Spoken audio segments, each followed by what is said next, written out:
అందరికీ నమస్కారం. నా పేరు పిఎం. ఈరోజు మీ ముందరికి ఓపెన్ లంగ్ విత్ పిఎంతో వస్తున్నా. So similar to open heart. ఆయన పేరు చెప్తే సంగీతానికి కూడా అపశృతి పలుకుతుంది. సాటి సింగర్ శవాలెక్కిపోతారు.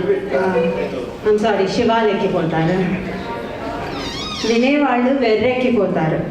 ఎస్, మీరు అనుకునే ప్రముఖ సంగీత విద్వాంసకులు, మళ్ళీ క్షమించాలి ఒక్కసారి, తెలుగు కొంచెం ప్రాబ్లం.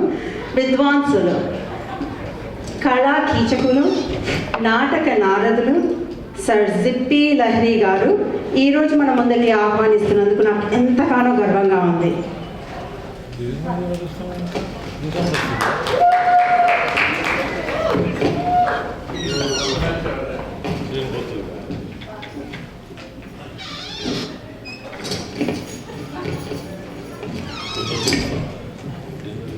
రాజేశ్వర బాబు, వెల్కమ్ అండి. So welcome to open lung. Me welcome entry తోటే నమస్కారం పెట్టి, సెకండ్ లేక నమస్కారం పెట్టి, ఎనీవే నమస్కారం జిప్పి గారు. How are you? Actually I'm okay, day time అండి. But night time is I have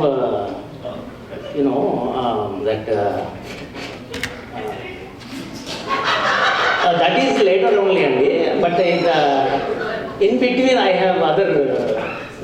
జిప్పి గారు, మీరు ఇంగ్లీష్లో మాట్లాడవచ్చు. ఇంగ్లీష్లో మాట్లాడుతున్నాడు, తెలుగులో మాట్లాడన్నారు కదా, మీ ఉద్దేశం అర్థమైంది.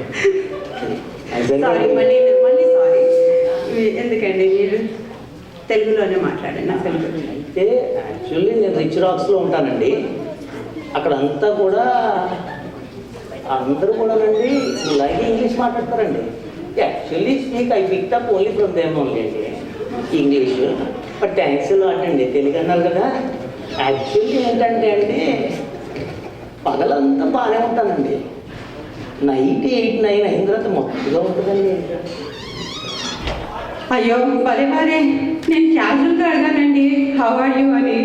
ఓ, క్యాజువల్గా అడిగారా? సరే, మీ పేరు జిప్పి ఏంటండి? అది ఏంటి తెలియదు కానీ అండి, నేను ఎప్పుడు పాట పాడినా అందరికి అయితే అనేవాళ్ళండి. దాంతో జిప్పిలహరి పేరు వచ్చేసింది. కానీ పెద్ద ఏం లేదు. కానీ కాకపోతే ఒకటిందండి, ఈ పేరు వచ్చినది ఏదో బాగుంది బప్పీలహరి లాగా అని నేనేం చేశానంటే ఇవన్నీ కూడా యాడ్ చేసుకున్నాను. ఆ తర్వాత ఆ పేరు మీద ఆల్బమ్ కూడా రిలీజ్ చేశాను. తర్వాత వెళ్ళలేదా? లేదు. అవునా? ఆల్బమా? అవునండి. ఎక్కడ రిలీజ్ చేశారు? ఎక్కడైతే మా ఇంట్లో అండి. అది కాదండి, ఏ ప్లాట్ఫామ్లో రిలీజ్ చేశారని అడుగుతున్నారు. అరే ఇల్లు ఉందండి మాకు, ప్లాట్ఫామ్ అవసరం ఏముంది. సర్లేండి, ఏదో ఒకటి అన్నమాట అసలు రహస్యం. అద్భుతం. సరే, ఇక ముందుకు వస్తే, అయ్యో మళ్ళీ మాట వరుస కన్నానండి, ఇది కాదు, ఇంటర్వ్యూలో ముందరికి వస్తే అని అంటున్నాను. అసలు ఇంత టాలెంట్ ఎలా అండి మీకు? హౌ? ఐ డోంట్ నో అండి, అలా పుట్టించానండి. మొత్తం కాలిపోతుంటే అండి తట్టుకోలేక ఇట్లా జిప్పిలాగా మారిపోయానండి. అవునా? ఓకే, పోనీ మనం మీ శృతి, లయ, పల్లవి ఇలా అన్నీ కలిస్తేనే సంగీతం అంటారు కదా. మరి దాని గురించి మీ అభిప్రాయం ఏంటి? ఒక 2 ముక్కల్లో చెప్పండి. ఇప్పుడు శృతి ఇందాక వస్తానందండి, ఇప్పుడు ఎందుకో రాలేదు ఈరోజు. లయ కాలిఫోర్నియాలో ఉంది, పల్లవి ఇండియాలోనే ఉంది. ఈసారి మీరు ముందుగా చెప్తే నాకు నేను స్టోరీ తీసుకొస్తాను. ఎవరైనా పిలిచింది? ఓకే అండి, మన ఓపెన్ లంగ్ విత్ పరిమళతో మనం టీఎంతో వద్దాం. మళ్ళీ ఇంత సంగీతంలో ఎంత అత్యున్నత నత్తగానే బాగోదే, అత్యున్నత అదే ఇంత స్థాయికి ఎలా చేరగలిగారని నా క్వశ్చన్. అది బాబు ఉంటుందండి బాబు. మొదట్లో అంటే మా పూసుకోవడం కూడా చేతేం కదండి. ఎలా పడితే అలా బట్టి ఊపించేవాడండి. దాంతో జనాలు రక్తాలు వచ్చి కొట్టేసేవాళ్ళండి. తర్వాత కష్టపడితే పైకి రాదు కదండి, అట్లా అలవాటు అయిందండి. అంత భరించారనమాట మీరు, అంటే తన్నించుకున్నారా? అదే లేదు, ఇప్పుడు మొదట్లో అంటే కష్టంగా ఉండేది, తర్వాత వాళ్ళకి అలవాటు అయిపోయింది, నాకు అలవాటు అయిపోయింది. ఇక అలాగా ఏదో ఆ స్టేజ్ ఈ స్టేజ్ ఎక్కి ఈ స్టేజ్కి వచ్చానండి. చాలా బాగుంది. మరి అలాగే ఇప్పుడు దాని బ్యాక్గ్రౌండ్ మ్యూజిక్ జిప్పి అని కూడా అంటుంటారు కదా, మరి మీ బ్యాక్గ్రౌండ్ మ్యూజిక్ కూడా వాయిస్తారా? ఇవే దానికి రెండు ఉన్నాయండి. ఒకటి ఏంటంటే నేను మెయిన్ సింగర్ అయినా కూడా, నాది కూడా చెప్పలేమండి, నేను మెయిన్ సింగర్ అయినా కూడా ఎప్పుడు వెనకాల కూర్చోబెట్టేవాళ్ళండి. దాంతో ఏంటో తెలిసింది కానీ బ్యాక్గ్రౌండ్ సింగర్, బ్యాక్గ్రౌండ్ జిప్పి అని చెప్పి పేరు వచ్చేసింది అనమాట. ఆ తర్వాత మొదట్లో ఎక్కువ బ్యాక్ నుంచి కొట్టేవాళ్ళు, అది కూడా అలా వచ్చింది. అంతేగాని నేను పెద్దగా బ్యాక్గ్రౌండ్లో పీకింది ఏం లేదు.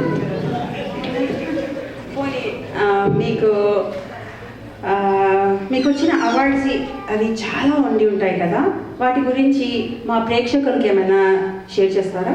అయ్యో లేకేమండి, ఇప్పుడు అప్పుడు షికాగోలో ఒకసారి బర్త్డే పార్టీలో పాడానండి.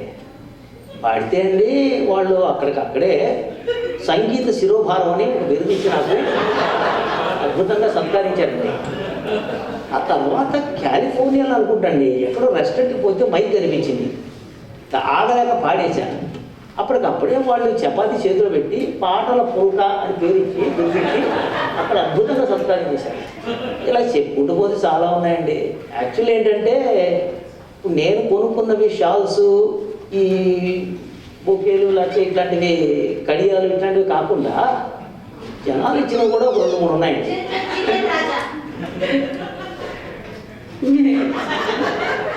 అవునా, అయితే బాగుందండి. మరి మీరు కాంపిటీషన్స్ అవి ఏమైనా పార్టిసిపేట్ చేశారా? దానికేమండి, ఇప్పుడు అమెరికాలో పాడుతా పుల్లగా పెట్టారండి ఈ ప్రోగ్రామ్, దాంట్లో పాడానండి. పాడితే ఏమైందంటే మొదట్లో ఇప్పుడు ఎక్కడ నన్ను పీకేస్తే ఫ్యాన్స్ అంతా ఇదవుతారని చెప్పి నేనే తప్పేసుకున్నానండి. ఫస్ట్ రౌండ్లోనే పోయిందా? మీరు ఏదన్నా అనుకోవచ్చు దాన్ని. ఫస్ట్ రౌండ్లో అయిపోయింది, వచ్చేసా.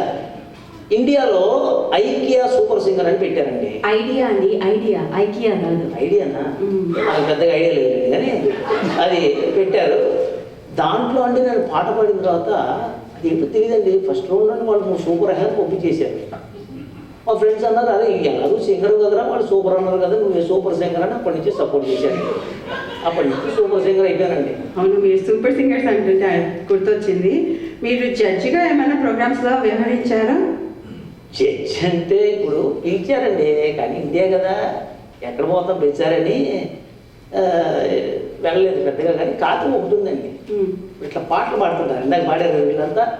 ఈ పాడినప్పుడు నేను మా ఫ్రెండ్ ఉన్నాడండి నాగేరు, ఇక్కడే ఉంటాడు, ఎక్కడో వెనకాల ఉంచుంటామండి. అక్కడ నుంచి జడ్జింగ్ చేస్తూ ఉంటామండి వీళ్ళని. అరే ఈ పాడు చెడతో పేసాడా, శృతి అక్కడ పోయిందా, శృతి ఇక్కడ పోయిందా అని వెనక నుంచి చేస్తామండి. దాంట్లో ఏం తృప్తి అండి బాబు. ఎలా నాగి మీరు భలేవారండి, ఊపిరి పీల్చుకోనియకుండా మళ్ళీ చెప్తున్నారు. మరి మీరు సినిమాలో, ప్రైవేట్ ఆల్బమ్స్లో దేంట్లో కూడా పాడలేదు కదా, మరి ఇంత ఫేమస్ ఎలా అయ్యారు? దాంట్లో ఉందండి, సోషల్ మీడియా ఉంది. ఇప్పుడు ఆ పాండమిక్ టైంలో స్కూల్ వచ్చింది, తర్వాత అది ఇన్స్టాగ్రామ్ ఎలాగో ఉంది. సో మొదట్లో కొద్దిగా కష్టంగా ఉండేదండి. ఆ పాటలు పాడుకొని నేనే ఒక 100-200 అకౌంట్ ఓపెన్ చేసుకుని నా పాటలు నేనే లైవ్లో పెట్టుకుని నేనే షేర్ చేసుకుని కష్టపడ్డాను. ఆ తర్వాత రిచ్ రాక్స్లో దొరికారండి మా వాళ్ళు.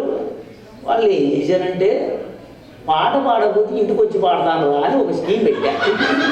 దాంతో బాబు పాట పెట్టడం ఆలస్యం, లైఫ్లు షేర్లు ఓరెత్తి చేశారనుకోండి. ఇది అలాగే ఏదో హ్యాపీస్ లైఫ్. మీ ఇంట్లో ఏమన్నా ప్రోగ్రామ్ ఉంటే తెలవండి. అయ్యో బాబోయ్, మా ఇంట్లో ఫంక్షన్సే లేవు, మా ఫంక్షన్సే చేయము, అసలు నాకు ఇల్లే లేదు. అందరు ఇట్లా అనుకుంటే ఎలా అండి, పిలవాలి వాళ్ళు. మరి మీరు ఇంత టాలెంట్ పెట్టుకొని అంత ఫ్యాన్ ఫాలోయింగ్ ఉండి అమెరికాలోనే ఎందుకు ఉండిపోయారు? అయ్యి బాబోయ్, ట్రై చేశానండి బాబు. ఇండియా పోయి పాడాను, నేను శంకర్ అనుకుని పాడితే వాళ్ళు బెగ్గర అనుకుని సెల్ వేసారు. ఆ తర్వాత ఎవరు చెప్పాడు, ఇక్కడికి వచ్చి మాత్రం పాటలు పాడుకురా, అక్కడే పాడుకో అని చెప్పారు. మేము మా రిచ్ రాక్స్, మా డల్లాస్ జనాలు ఉన్నారు. కాదండి, డాలస్. ఏమో మీ దాంట్లో కూడా అట్టగా వచ్చారు చూసుకోండి, డల్లాస్ అని. ఆ పైన కట్ అయిపోయినట్టుంది అది. సరే, చివరిగా మీరు అప్కమింగ్ సింగర్స్కి ట్రైనింగ్ కూడా ఇస్తారా? దాని ఏమన్నా పెట్టానండి, అది సిపీస్ మ్యాడ్ అని. పర్ఫెక్ట్గా ఉంది నాకు. అది పెట్టాను. దాంట్లో ఏంటంటే ఈ ఫండ్ అది మెంటల్సే కాకుండా అదే మెంటల్సే కాకుండా అవి ఇది అడ్వాన్స్ కూడా చేస్తానండి. ఓ ఫండమెంటల్సా? ఇక్కడ నేను మెంటల్స్ అన్నారేమో అనుకున్నాను. అది విన్న తర్వాత అండి. చాలా సంతోషం అండి, మీరు ఇలా ఈరోజు మా ఓపెన్ లంగ్కి వచ్చి ఊపిరాడకుండా మా అందరికీ కూడా ఎన్నో విషయాలు చెప్పినందుకు, షేర్ చేసుకున్నందుకు. అరే ఒక బొకే అయితే అయ్యి బాబు, అయ్యి ఎందుకని బోకే పోక నేను వస్తానండి బాబు. ఒక పాట పాడతారు మరి? ఎందుకంటే ఇప్పటిదాకా బాగారుగా సాగుదలకి అదొకటి ఎట్టున్నారు వాడిపోయి. సరే వస్తాను, నమస్కారం. వస్తాను బాబు, ఆ మైక్ పట్టుకుంటాను.